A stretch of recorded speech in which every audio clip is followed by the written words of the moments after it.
Where your treasure is, there will your heart be also.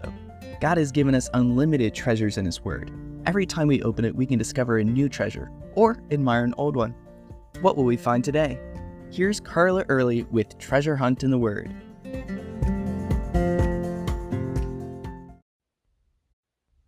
Yesterday, I asked you to imagine that you'd had some sort of physical disability for 38 years.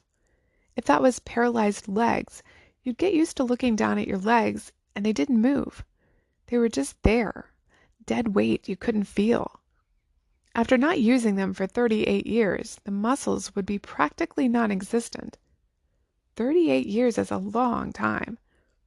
But for this particular lame man at the pool of Bethesda in John 5, Jesus came up and gave him 3 commands, 3 impossible commands. Rise, take up your bed, and walk. If anyone had the right to say, "You've got to be kidding," it was this man. He could have said, "I just told you, I can't. That's the whole reason I'm here." But he didn't say anything. What Jesus asked for here was just a mustard seed of faith. I doubt seriously Jesus said, "Rise, take up your bed and walk," without holding his hand out to help the man up, to offer him the opportunity to help him act on the faith he had.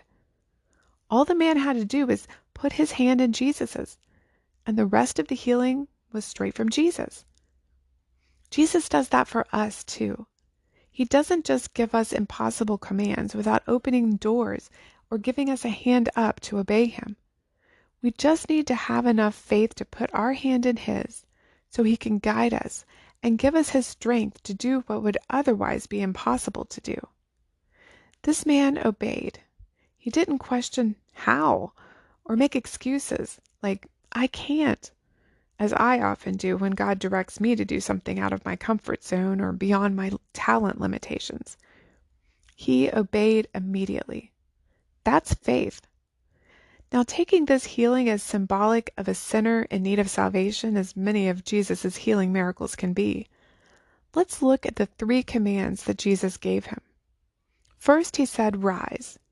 And it looks like in this step, his faith made him well. Instead of saying the man rose to his feet, picked up his bed, and walked, it says, "And immediately the man was made well, took up his bed, and walked." Rising from that bed was one thing the man had never done in 38 years. So after that, the next 2 commands didn't take all that much faith. He obeyed them with joy. Why did Jesus tell the man to take up his bed? You'd think Jesus would have told him to leave it there, or not even bothered saying anything about it at all. This being the Sabbath and everything. Picking up his mat would be the last thing on his mind, I'm sure. And leaving it there would have avoided a confrontation with the Jewish leaders, which we'll talk about another time. But Jesus didn't want to avoid that discussion with the Jewish leaders. And carrying his mat symbolized the permanence of what had just happened to him. It testified of his healing to everyone he saw. This man was changed forever. He became a literal walking testimony of Jesus' healing power. When we're saved, Jesus changes us forever too. It's a permanent thing. No going back to our old ways. We become a living testimony to Jesus' power with our changed life. A friend of mine said when Jesus saved her, she quit drinking, and her friends wanted to know why, so she could tell them. Jesus' last command was for him to walk, to move forward, step beyond where he'd been stuck. For us, when we're saved, he wants us to walk into our new life of wholeness, embrace it fully, walk away from our past and into his path of sanctification and holiness. What impossible commands has Jesus given you? How have you obeyed?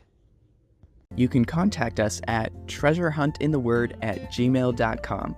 We'd love to hear the treasures God has given you through His Word. You can listen to other episodes on our website, which you can find in the description below. Thank you for listening, and remember, where your treasure is, there will your heart be also.